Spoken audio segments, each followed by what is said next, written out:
they have no they do not have a legal right to compel you to put your passcode on your phone. Weirdly enough, your phone has a lot more private data than your actual laptop, but the laptop is an older piece of technology, so there's more legislation surrounding accessing information in your laptop as opposed to legal protections accessing your phone.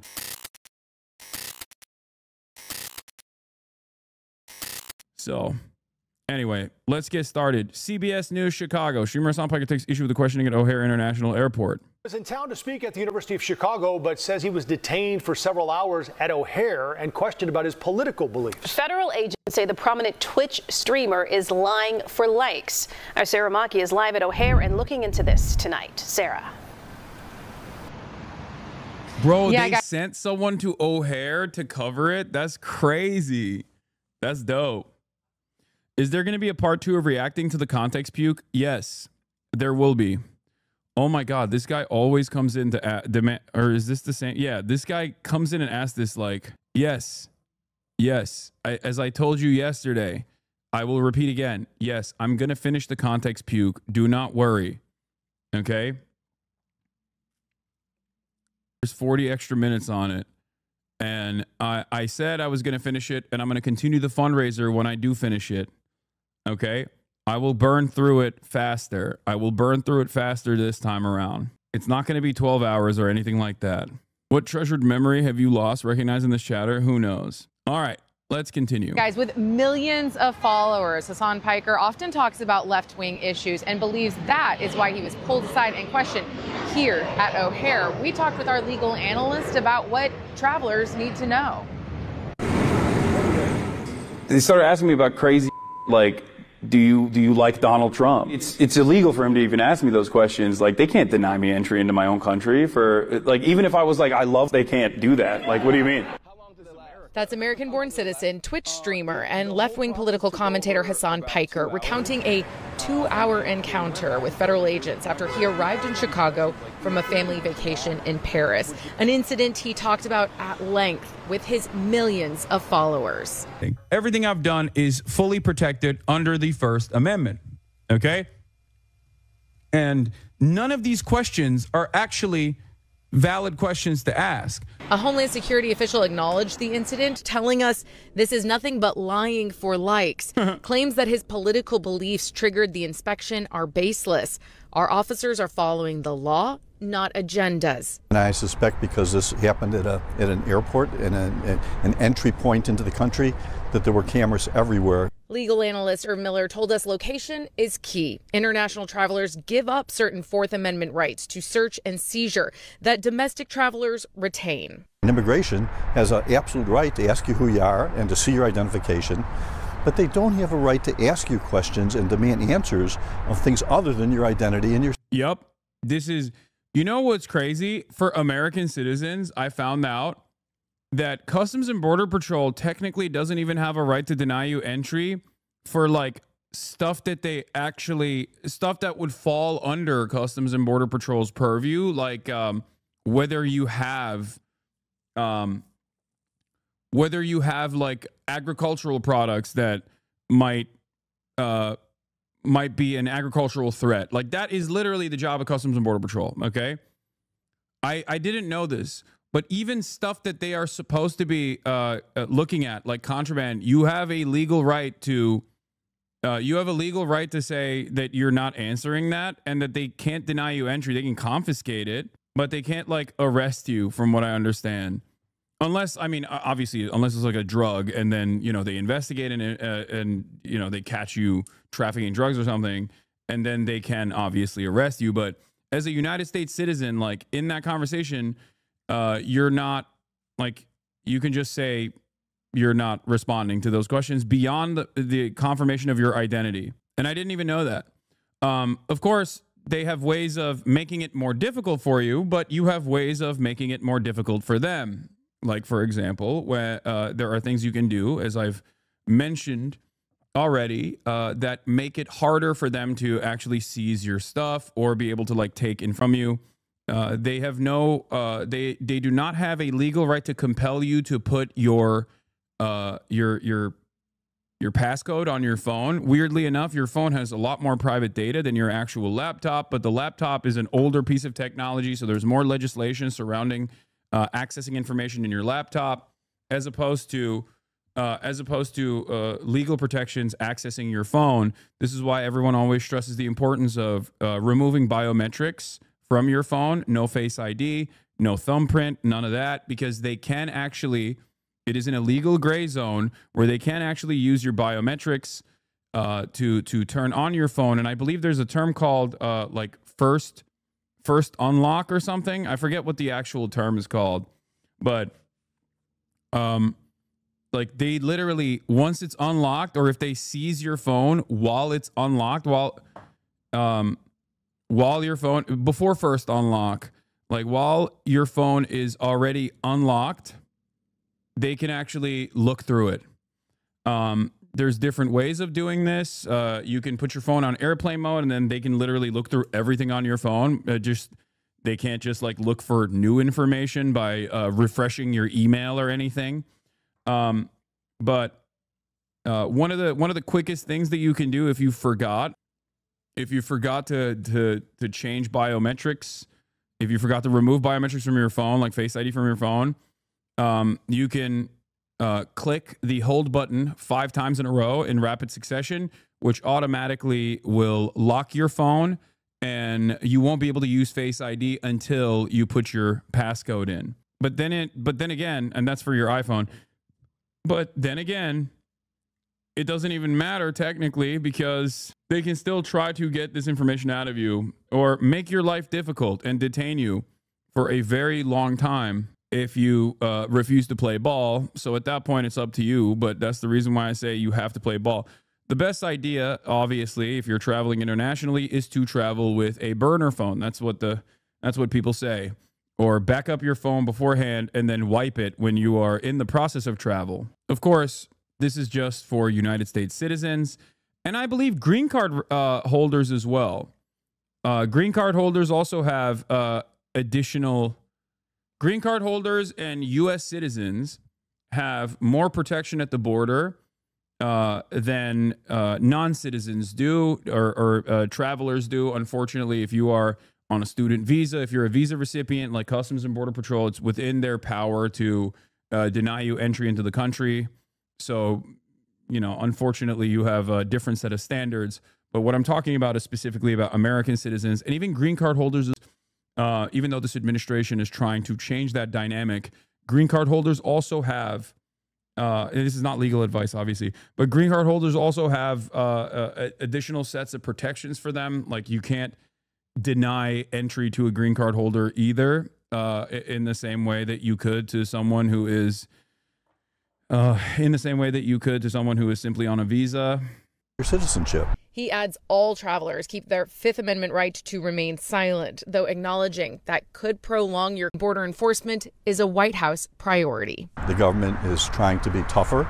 It's trying to be more invasive. It's getting close to that line, whether or not something's constitutional or unconstitutional. Has there been any more official response that you're lying for likes? No, but the irony, of course, is that the person saying you're lying for likes is Tricia McLaughlin, the spokesperson for the Department of Homeland Security. And while she said that, she also admitted that there was a detention. And the reason why I think it's really funny is that, like, they don't even deny it. They just omit the questions that they asked, and basically say, no, it wasn't for a political reason. It was a routine check. It's fucking bullshit. We all know that it wasn't just a routine check, especially given the line of questioning and how specific the questioning was. But having said that, you know, I find it really funny that there are people who are still acting as though this is not real. This is not a real thing to happen, even though the Department of Homeland Security admitted that it happened. And I'm going to talk about that in a second, but I got to pee real quick. And it always ends up in the courts. We have asked for video of this encounter to find out exactly what was said inside. When we talked to Irv Miller, he also said when talking with clients, he advises them to answer questions respectfully, but when they think that something may be going wrong, to ask for a supervisor. From O'Hare, Sarah Maki, CBS News, Chicago. Thanks, Sarah. Hasan Piker, what's up? What's going on, John? Things are not looking too hot right now. How about on your end?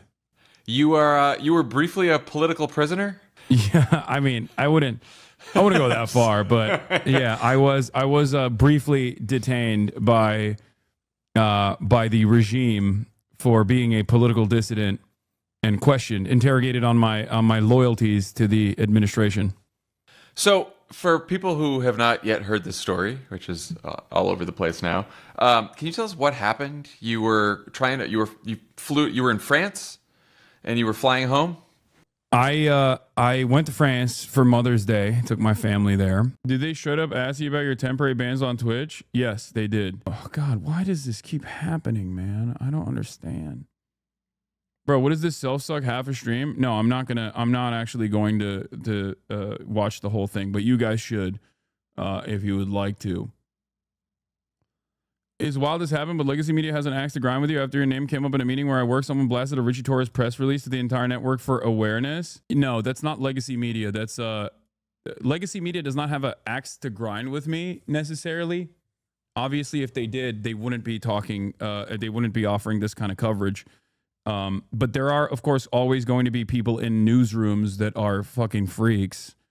But no one worth a damn is ever going to take Richie Torres seriously, especially as it pertains to Israel. So,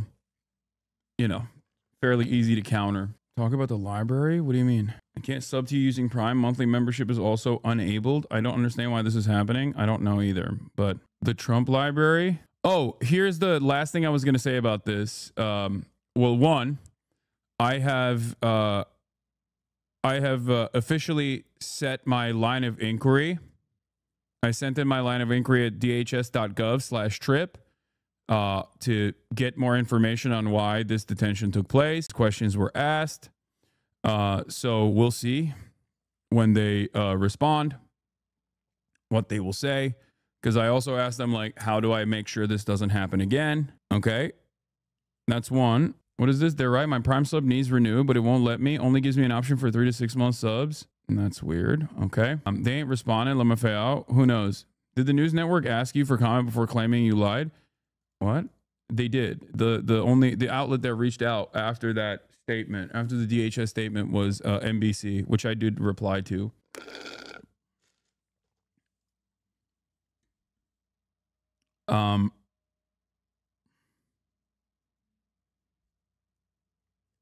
So what was I going to say? Someone related is the Block Club, local news in Chicago, suing the DHS for information about the ICE raids they've been doing. Good. There was another thing I was going to say.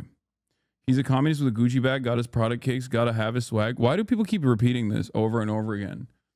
Is this like the new line that is like that they just turned it into a rap thing? Like, is it a song? Is it a copy pasta? Where did this come from? I don't know where this materialized from. This is what the heckler was going to rap in Chicago? I don't think so, but that's fucking awesome if that was the case. I wish we had more time in Chicago. I wanted to hear that man spit. It's all over your YouTube vids, especially crossover collab podcast vids. Wait, really? Why do you keep sending me this Ludwig clip saying breaking news, I'm not racist? What does this have to do with anything? We're gonna look at the Daily Show appearance that I had, obviously, but the last thing I wanted to show you was this very funny interaction that basically explains how a lot of people operate online, and how that interaction looks like when they engage like a normal person. Okay, this guy Derek Martin, okay, is the founder of Find the Path DC. He's on the board for Accountable.org, Campaign for Accountability.org. Like, this is the dude who fucking worked at the NSA, I guess. Okay. I'm not entirely familiar with his politics. I don't think he is someone who would agree with me on this, but he says the Trump administration is hassling Twitch streamers of customs now. Whatever you think of Hasan the Hun and his beliefs, I'm sure we disagree on some things. This is a dangerous road to go down. And what I find really funny is like this person, this lolly VTuber guy, okay, who is constantly making videos about me. That's like a super, like, Israel bricked this dude's brain. Very, very unwell individual. He goes, there's no evidence this happened. And then this person responds, we can debate whether his recounting of the incident is credible, but the government admits he was taken aside for extra scrutiny. He says, Hasan claims ICE detained him. This says they asked the guy that supports multiple U.S. designated terrorist organizations a few extra questions. To me, when someone is released, it suggests at one point they were not free to go. Like, he's like, look at the Department of Homeland Security statement. It says it right there. Why the fuck are you trying to debate this? Okay. To which I said, Derek, you are arguing with an Israel dick rider who watches the pornographic anime of children. Anyway, so ad hominem, you called me a pedophile. Old Nick of Myra, thank you for the 20 gifted subs. Are they this dumb? Why would they tell such a provable lie? Yes. The answer is yes. Okay, I need you to understand something. Yes, they are this stupid. And yes, because they are echo chambered into oblivion, surrounding themselves with other like-minded dumb fucks, that they have no way of comprehending how normal people interact with new information like this.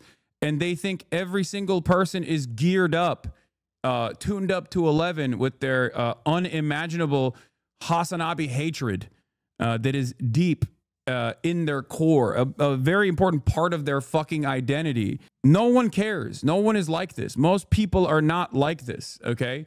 So if you spend all of your time online,